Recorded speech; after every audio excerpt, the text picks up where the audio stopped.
Hello and welcome to my YouTube channel dear students. आज की इस वीडियो में हम इंशाल्लाह सेल बायोलॉजी की एक और इंतहाई इम्पॉर्टेंट टेक्निक यानी टिश्यू कल्चर का जिक्र करेंगे।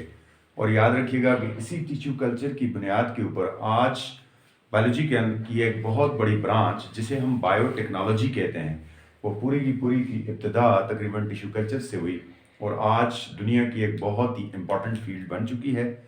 तो आज हम इस टेक्निक को यहाँ डिस्कस करेंगे कि जनाब ये टेक्निक है क्या, किसने मुतारफ़ कराई, इसमें क्या मैकेनिज्म इन्वॉल्व है, कितने स्टेप हैं, हम कैसे इस टेक्निक को जो है वो परफॉर्म करते हैं और फिर उसके बाद आखिर में हम देखेंगे कि जनाब इसकी इम्पोर्टेंस क्या है।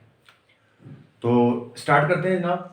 सबसे पहले टिश्यू कल्चर क्या है?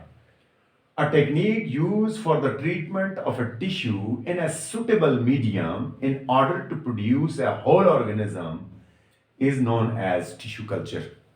यानी एक ऐसी टेक्निक जिसके अंदर किसी भी प्लांट का कोई एक हिस्सा या एनिमल का कोई एक सेल, टिश्यू या कोई एक पार्ट जिसे हम गेन करते हैं और उसे एक आर्टिफिशियल मीडियम में ग्रो करते हैं, एक आर्टिफिशियल न्यूट्रिएंट मीडियम में उसे डालते हैं, फिर उसमें कुछ चेंजेस लाते हैं। अभी हम देखेंगे कि वो चेंजेस क्या क्या हैं।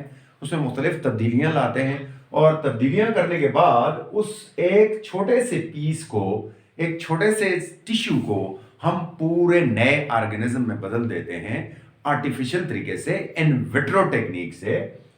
यहां लिखा है कि this is an vitro techniques. तो थोड़ा सा मैं इन विट्रो का जिक्र करना चाहता हूं कि नॉर्मली लिविंग ऑर्गेनिज्म की बॉडी के अंदर पैदा होती हैं, ठीक है, लेकिन कुछ ऐसी टेक्निक दुनिया ने इजाद कर ली है जिसमें कि लिविंग ऑर्गेनिज्म को लेबोरेटरीज में outside the body of another living organism produce किया जा सकता है, टेस्ट ट्यूब में या फिर लेबोरेटरी इंस्ट्रूमेंट के जरिए जो है वो इस किसी भी चीज को नई ऑर्गेनिज्म बनाने का जो प्रोसेस है उसे हम इन विट्रो टेक्निक कहते हैं जी।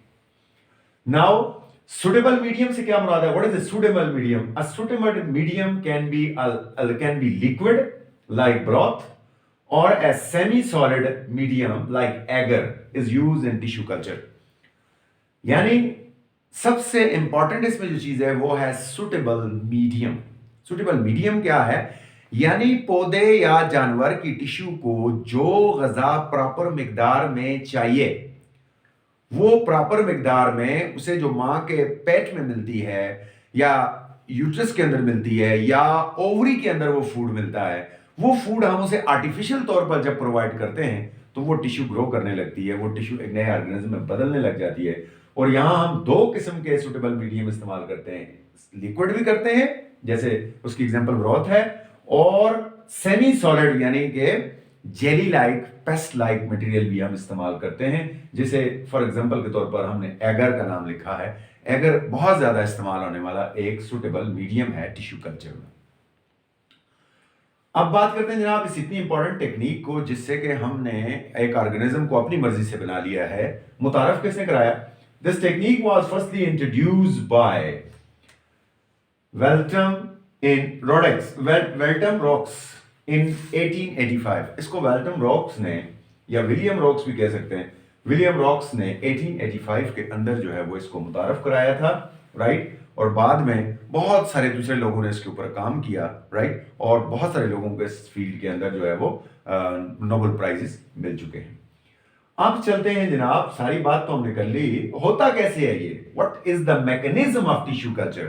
तो याद रखिएगा कि tissue culture is mainly consist of 7 steps. इसके अंदर बुनियादी तौर पर सिर्फ 7 स्टेप्स होते हैं जिनका हम वन बाय वन जिक्र करेंगे। सबसे पहले इस डायग्राम से मैं आपको समझाने की कोशिश करता हूं कि वो 7 स्टेप क्या हैं। सबसे पहले होता है selection of a healthy plant.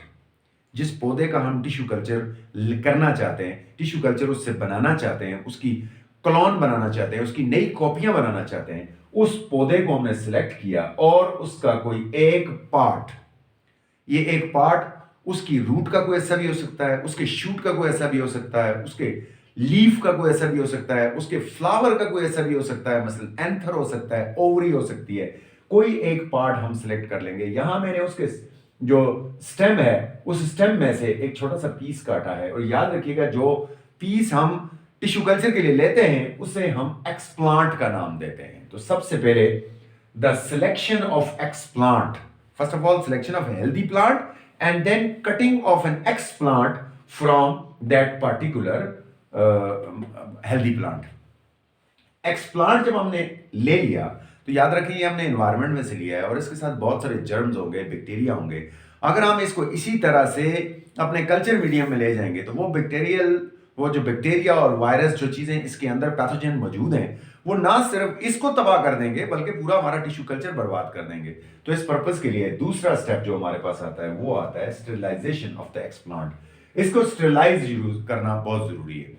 Sir sterilise कैसे करते हैं? इसके लिए हम मुख्तलिफ तरीके इस्तेमाल करते हैं। मसलन ऑटोक्लेव के अंदर अगर हम 121 डिग्री सेंटीग्रेड पर इसको कोई हाफ एन आवर के लिए रखते हैं तो सारे के सारे जर्म्स इसमें से मर जाएंगे और ये स्टेरिलाइज हो जाएगा, पाक हो जाएगा। इसके अलावा अगर हमारे पास ऑटोक्लेव अवेलेबल नहीं है तो हम सिंपल पानी से इसे वॉश कर सकते हैं, या फिर कोई ऐसी चीज जो कि एंटीसेप्टिक के तौर पर काम कर सकती है। फॉर एग्जांपल डिटोल है, ब्लीच है, इवन अल्कोहल है, वो चीज जो कि सेल को डैमेज ना करे, इसको डैमेज ना करे, उस चीज के साथ हम इसे धोकर इसे स्टेरिलाइज कर देंगे और जरासीमों से पाक कर लेंगे। Step number 2 completed. Third step हमारे पास जो चीज आती है वो आती है जनाब, अब इस जो एक्सप्लांट है इसको सुटेबल मीडियम के अंदर, वही सुटेबल मीडियम एगर या फिर ब्रॉथ जो भी हमने मीडियम सेलेक्ट किया है उसके अंदर हम इसको शिफ्ट करेंगे और शिफ्ट करके इसे किसी इनक्यूबेटर में रखेंगे ताकि बाहर माहौल के जो जर्म्स हैं वो इसके ऊपर इफेक्ट ना कर सकें। तो हम इसे इस तरह के एक न्यूट्रिएंट मीडियम में मुंतकिल करेंगे। जब हम इसे न्यूट्रिएंट मीडियम में डाल देंगे तो न्यूट्रिएंट मीडियम में ये आहिस्ता आहिस्ता जैसे ही फूड और इसके साथ हम इसके जो एंजाइम जरूरत हैं वो भी ऐड करेंगे तो ये सेल, इसके अंदर जो सेल मौजूद है वो डिवीजन शुरू कर देंगे। जब सेल डिवीजन करेंगे तो वो इस तरह का एक मास हमारे सामने बना देंगे और सेलों का अनडिफरेंशिएटेड सेलों का एक गुत्था सा बन जाएगा, एक समझ लें कि एक बंच बन जाएगा और उस बंच का नाम है जनाब कलस। इस तरह हमारे पास एक कलस बन जाएगा। और कलस क्या है? कलस जो है वो एक अनडिफरेंशिएटेड सेलों का, जो सेल एक दूसरे से डिफरेंशिएट नहीं किया सकते, सारे एक जैसे हैं, ना कोई टिश्यू है ना कोई पार्ट है, बस सारे सेलों ने इस तरह डिवाइड होकर माइटोसिस करके एक बहुत गुच्छा सा बना लिया है और उसको हमने कलस का नाम दिया है। अब स्टेप नंबर 5 के अंदर हम क्या करेंगे कि हम उस कलस के अंदर कुछ और चेंज लाएंगे। क्या चेंज लाएंगे उसके अंदर हम सबसे पहले उसके अंदर एप्लीकेशन ऑफ हार्मोन्स करेंगे या change in the quantity of hormone करेंगे। कौन कौन से हार्मोन जी? अमूमन ग्रोथ हार्मोन दो बड़े इंपॉर्टेंट है, हम जानते हैं कि वो हैं जनाब साइटोकिनिन और एक्सिन। ठीक है जी, हम पहले साइटोकिनिन की मिकदार को बढ़ाएंगे जिससे रूट्स निकल आएंगी, फिर एक्सिन की मिकदार को बढ़ाएंगे तो शूट निकल आएगा। उलट भी हो सकता है, हम एक्सिन को पहले इंक्रीज करेंगे, साइटोकिनिन को डिक्रीज करेंगे तो रूट्स निकल आएंगी, और जब साइटोकिनिन को इंक्रीज करेंगे साइटोकिनिन को कम करेंगे और एक्सिन को बढ़ाएंगे तो उससे उसकी शूट निकल आएगा। इस तरह हमारे पास छोटे छोटे पौधे जिन्हें हम प्लांटलेट्स या एम्ब्रियो कह सकते हैं वो बनना शुरू हो जाएंगे। नीचे की तरफ रूट्स निकल आएंगे, यहां से गौर से देख सकते हैं, नीचे की तरफ इनमें रूट्स निकल आए हैं और ऊपर की तरफ उनमें शूट्स निकल आए हैं। अब ये हमारे पास वो प्लांटलेट्स बन चुके हैं। इनमें हम सिलेक्शन करेंगे कि जो हेल्दी हैं उन्हें रहने देंगे, जो हेल्दी नहीं है उन्हें डिस्कार्ड कर देंगे, वो हमारे काम के नहीं रहे। ठीक है, उसके बाद हम उन्हें शिफ्ट करेंगे अगले में जनाब हार्डनिंग करने के लिए किसी एक कंट्रोल सेंटर के अंदर, जैसे ग्रीन हाउस हो सकता है, हम उन्हें ग्रीन हाउस में शिफ्ट करेंगे। डाल रखिएगा हम इन्हें डायरेक्ट एनवायरनमेंट में नहीं छोड़ सकते क्योंकि इनके अंदर अभी तक क्यूटिकल की वो वैक्सी लेयर नहीं है ताकि ये एनवायरनमेंट की गर्मी को बर्दाश्त कर सकें। तो पहले इन्हें हार्डनिंग करना पड़ेगा, किसी कंट्रोल मीडियम में रखकर इनके साथ वर्किंग करनी पड़ेगी, इनको थोड़ा मौका ग्रोथ होने का देना पड़ेगा। सो हम इसे कंट्रोल मीडियम में रखेंगे और इसको हार्डनिंग करेंगे।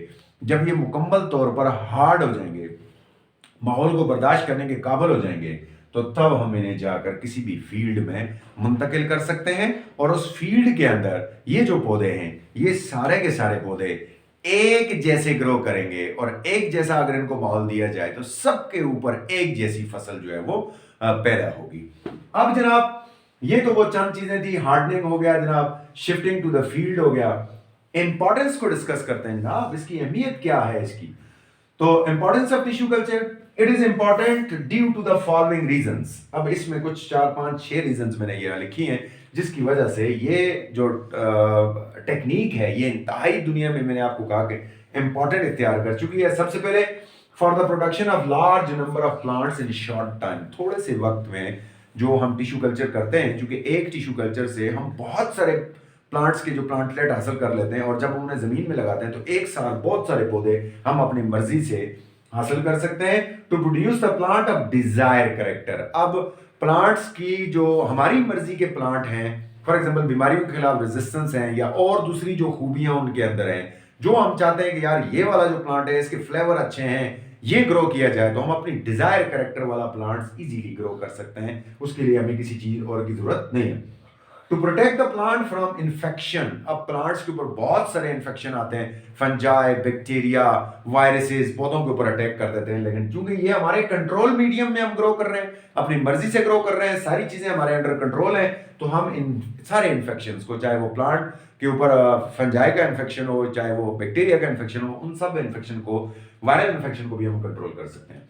To produce identical plants mean clones, तो इस टेक्निक के जरिए जो पौधे पैदा होते हैं, मैंने पहले आपको बता दिया है, वो सारे आइडेंटिकल होते हैं, सेम होते हैं, एक जैसे होते हैं और एक जैसी क्रॉप देते हैं, तो क्रॉप की यील्डिंग बढ़ जाती है। To grow desire plant in any season, अब अगर नॉर्मल फार्मिंग की हम बात करें तो कुछ पौधे, कुछ ऐसे फ्रूट्स और सब्जियां हैं जो गर्मियों में होती हैं, कुछ ऐसी हैं जो सर्दियों में होती हैं, हर वक्त अवेलेबल नहीं होती हैं, लेकिन इस टेक्निक से हम किसी भी सीजन में कोई भी सब्जी या फ्रूट या कोई भी पौधा ग्रो कर सकते हैं, उसमें हमें कोई दिक्कत नहीं आएगी। To activate and deactivate the desire genes in plants, even इस टेक्नोलॉजी ने अब इतनी ज्यादा एडवांसमेंट आ गई है कि इस टेक्नोलॉजी के अंदर हम अपनी मर्जी से कुछ अच्छे जीन्स को एक्टिवेट और कुछ कमजोर जीन्स को जो है वो डीएक्टिवेट कर सकते हैं। ओके, एट द एंड जैसे कि टिश्यू कल्चर तो कंप्लीट हो चुका है, अब एट द एंड हम देखते हैं जनाब एनएमडी कैट में इस टॉपिक से कौन कौन से क्वेश्चन आ सकते हैं, उनको डिस्कस करेंगे। तो इस में सबसे पहला जो क्वेश्चन मैंने लिखा है, synthetic seeds are produced by the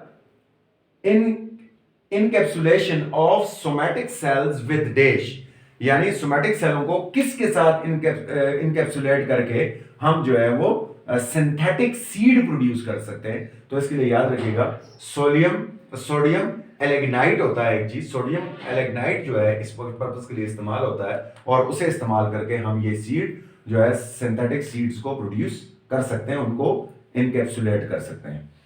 उसके बाद है haploid plants can be obtained from, definitely haploid जो है वो या तो एंथर से होगा या ओवरी से होगा। तो यहां लिखा हुआ इंटायर एंथर जो है अगर हम उसको टिश्यू कल्चर करेंगे तो उससे हमें हिप्लॉइड प्लांट मिलेगा, क्योंकि जो आपके पास एंथर होते हैं या ओवरी होती है उसके अंदर गैमीट्स होते हैं और गैमीट्स में हमेशा हाफ नंबर ऑफ क्रोमोसोम होती है, वो हिप्लॉइड होते हैं, इसलिए हमें जो सेल यहाँ मिलेंगे वो भी हिप्लॉइड होंगे, जो पौधे मिलेंगे वो भी हिप्लॉइड होंगे। Which of the following vector is used in the crop improminent, कौन सा जो वेक्टर है वो क्रॉप इम्प्रोमिनेंट में इस्तेमाल होता है, तो वो है जनाब क्रॉप इंप्रूवमेंट में जो इस्तेमाल होता है वो है जनाब एग्रोबैक्टीरियम। एग्रोबैक्टीरियम बहुत ज्यादा जो है वो क्रॉप्स के अंदर वेक्टर के तौर पे यूज होता है। Which of the following mediums are composed of chemically defined compounds, कौन सा इनमें से ऐसा मीडियम है जो कि केमिकली कंपाउंड से बना होता है, और वो है सिंथेटिक मीडियम। डेफिनेटली उसमें हमने सारा कुछ ऐड किया है, तो हमने जो ऐड किया उसे सिंथेटिक मीडियम कहते हैं। Which of the following plant cells show the totipotency, totipotency कौन से प्लांट सेल्स शो करते हैं, वो होते हैं जनाब मीसोस्टेमेटिक सेल्स, और मीसोस्टेमेटिक सेल्स ज्यादातर प्लांट्स के ग्रोइंग रीजन के अंदर पाए जाते हैं, जिन्हें हम मीसोस्टेमेटिक टिश्यूज भी कहते हैं, और ये पौधे की लंबाई में इजाफा करते हैं, और यही टोटिपोटेंसी जो है उसको शो करते हैं। आई होप आपको आज का लेक्चर समझ आया होगा। अपना ख्याल रखिएगा। Thank you. अल्लाह।